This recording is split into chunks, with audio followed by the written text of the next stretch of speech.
O que pode acelerar um grande crash nos mercados não é apenas uma taxa de juros alta, um dado de inflação ruim ou uma manchete de curto prazo.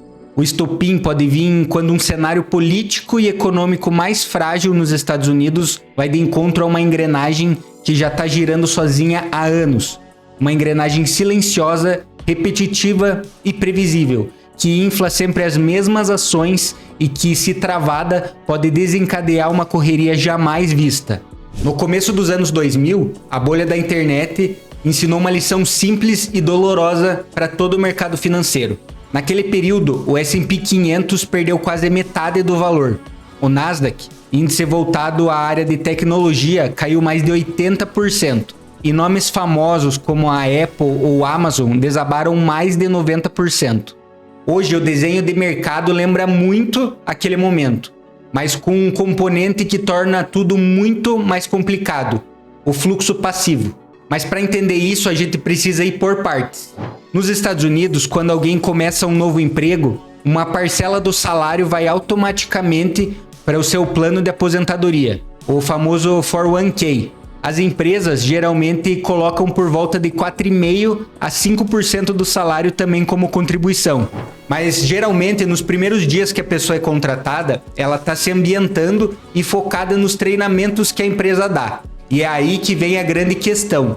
Se nos primeiros dias, geralmente nas primeiras 2 semanas, esse funcionário não escolhe aonde que o dinheiro vai ser alocado, o plano automaticamente redireciona para um fundo padrão.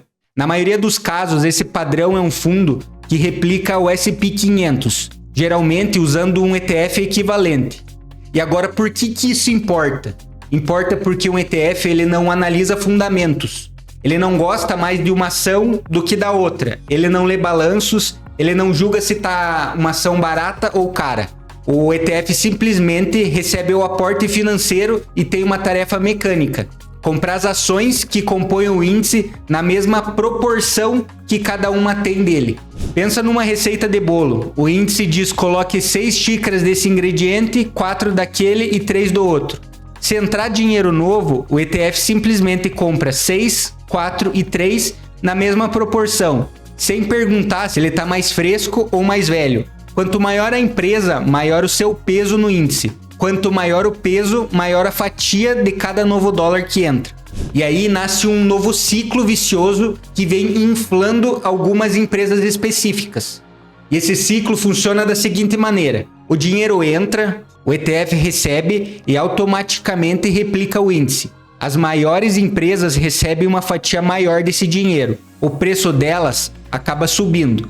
Seu valor de mercado então sobe ainda mais, levando o peso delas no índice a aumentar. E no próximo aporte, que geralmente ocorre de 15 em 15 dias, elas recebem ainda mais dinheiro.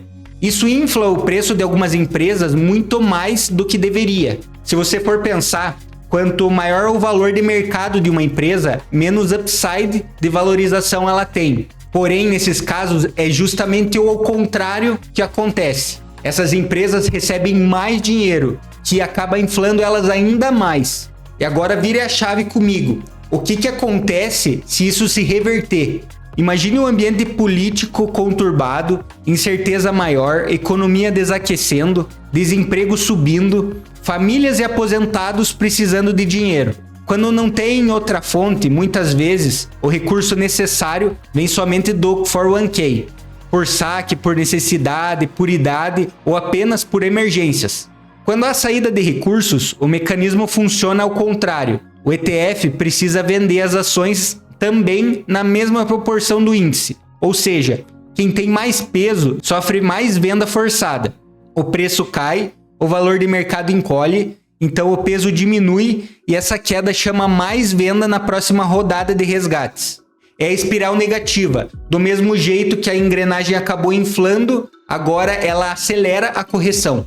Na alta, isso é gasolina, e na baixa, se houver resgates generalizados, vira o vento e o mesmo duto que abastecia agora suga a liquidez. E aqui entra a minha tese sobre a Nvidia, que para mim é o símbolo ideal dessa dinâmica. Nos últimos anos, ela foi a maior beneficiada do fluxo passivo que aconteceu nos Estados Unidos, somado com o boom da narrativa de inteligência artificial. Hoje, ela negocia algo próximo de 60 vezes os seus lucros. É como pagar 60 anos de lucro no preço atual. Isso é raro, principalmente para a maior empresa do mundo. Um paralelo é com o Japão de 1989. Assim você consegue entender os riscos das expectativas irreais de crescimento eterno. Para você sentir a escala da Nvidia, ela sozinha vale 3 vezes o valor de todo o mercado de ações da Alemanha. E eu não estou dizendo aqui que ela não pode crescer. O ponto que eu quero chegar é quanto do crescimento já está no preço da ação. Quão perfeita é a execução dela para sustentar essa precificação por muito tempo. Mais um detalhe é que a história mostra que em ciclos de ajuste, as campeãs sofrem quedas brutais. Em 2022, a própria Nvidia caiu quase 70% antes de retomar sua tendência de alta. Isso não invalida em nada a sua tese tecnológica, mas mostra o comportamento do preço quando o ciclo acaba virando. Se uma ação foi a mais beneficiada na alta de preços, sendo inflada de forma artificial, quando cai, ela é a que mais vai sangrar. Quedas de 70% a 80% do mercado em bolhas são comuns. Tá, mas então o que eu posso fazer para me precaver disso? Momentos como estamos agora podem ser a virada como investidor. E tudo, na minha visão, se resume à proteção. Quero mostrar para você que você consegue lucrar em mercados tanto de alta quanto de baixa. Mas em nenhum momento eu aconselho a entrar vendido nessas empresas. Os mercados, eles ensinam que eles podem ficar estranhos e sobrevalorizados por muito mais tempo que a gente pode ficar solvente. Tem investidores como Warren Buffett que em suas carteiras semestrais já diz há mais de 2 anos que os mercados estão caros. Então, como que eu posso saber quando que essa queda pode começar? Todos os grandes crashes da história foram precedidos da confluência de alguns fatores. E 5 desses 6 fatores já estão acontecendo. Ou seja, a gente está beirando o abismo. E para que você não veja o teu portfólio cair 50%, 60% e até 70%, eu vou falar um pouco das proteções que eu uso na minha carteira.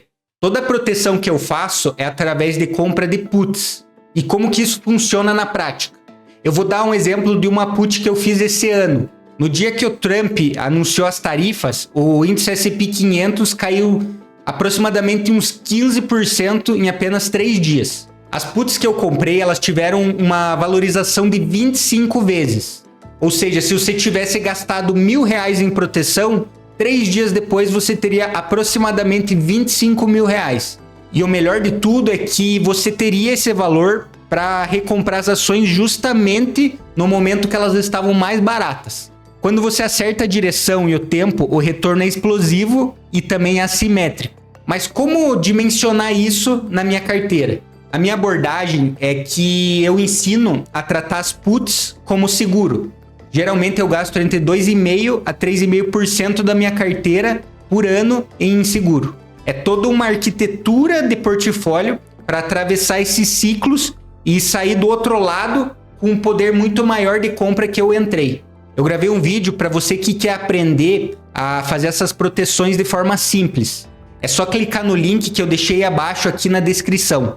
Porém, se você quiser que eu ou alguém da minha equipe olhe para a tua carteira, entenda os riscos e te direcione nesse momento, também tem um link aqui na descrição para falar diretamente com a gente.